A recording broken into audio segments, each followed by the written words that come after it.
Their mere presence has stirred controversy. Children who have come largely from Central America and Mexico, unaccompanied by adults.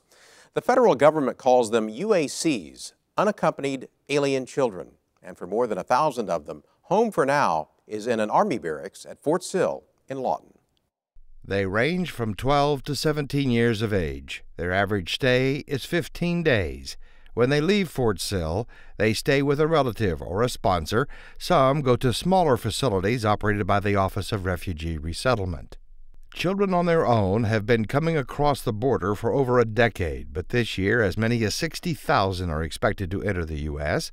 President Barack Obama says the solution to this problem and the larger issue of immigration reform now rests with Congress. The problem here is not a major disagreement around the actions that could be helpful in dealing with the problem. The challenge is Congress prepared to act, to put the resources in place to get this done? And that is what a coalition of Oklahoma business, Republican leaders, and manufacturing groups is asking Congress to do. Former Oklahoma House Speaker Chris Steele is a member of the coalition.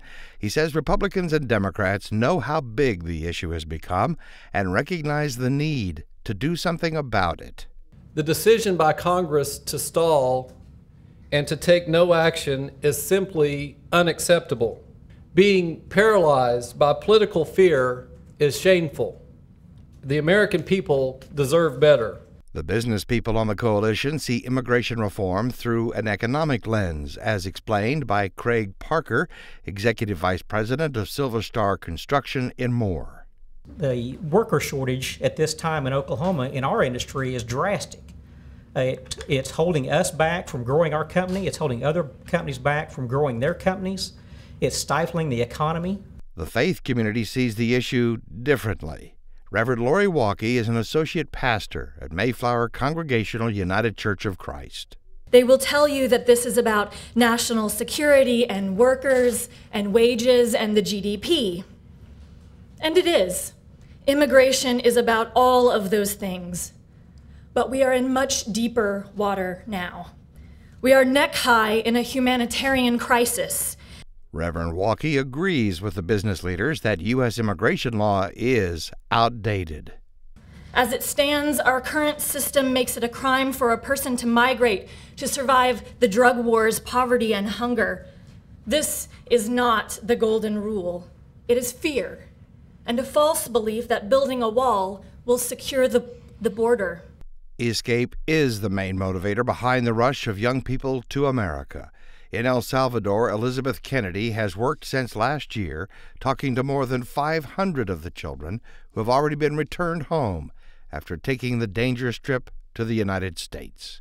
Over 60% are actually fleeing. They are not migrating. So what that means is that they are afraid to stay here. So they have fear of organized crime, of gangs, and violence.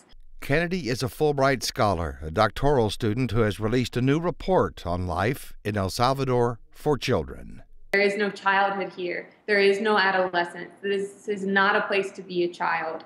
And what they mean by that is, if organized crime doesn't get you, the police or the military may get you. Kennedy says daily life in El Salvador for a child often exposes them to great danger, even when they go to school.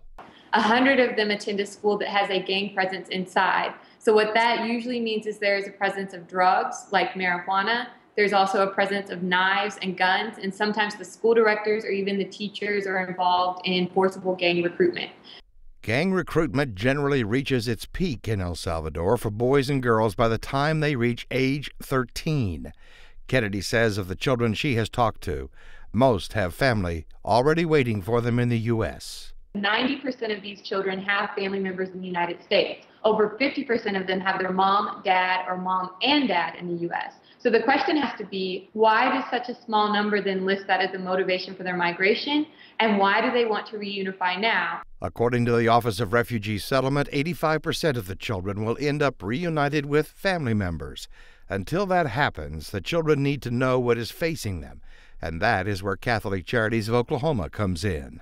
We're trying to make sure people understand what the process is in front of them, what that road looks like. Sonny Wilkinson is Senior Director of Mission Advancement for Catholic Charities of Oklahoma. It is one of the key organizations helping refugees get resettled in the United States. Now the charity is helping the children at Fort Sill, explaining their rights and what will happen next. To shed a little light on basic things. This is a courtroom. This is a judge. This is where you'll sit. Here's the myriad of outcomes that you could face.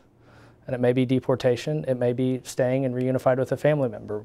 We don't know, we don't determine that, but we'll help them walk through that process. Catholic Charities needs volunteers in several fields, from lawyers who know immigration law to translators. And then to meet with them one-on-one to document their stories. In a lot of cases, this is the first time anybody's writing down why they came, where they came from, who they're looking for.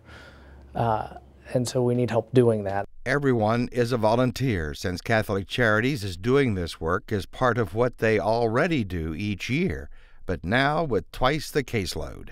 This is an opportunity for us to show them compassion, show them a little hope, respect their dignity, and hopefully get them on the road to a better place, wherever that be. With the political debate increasing and hostility toward the children and U.S. immigration policy growing, Pastor Walke has a clear message. The faith community and members of Voice call on our policymakers, lobbyists, and lawmakers to stop fear-mongering and to pass immigration reform that reflects this most simple truth: that we are a people of compassion and fairness, a people who treat others the way we want to be treated. Because either all of us matter or none of us do. Oh, and our photojournalist Aaron Bird was one of the media members who toured the facility at Fort Sill this week.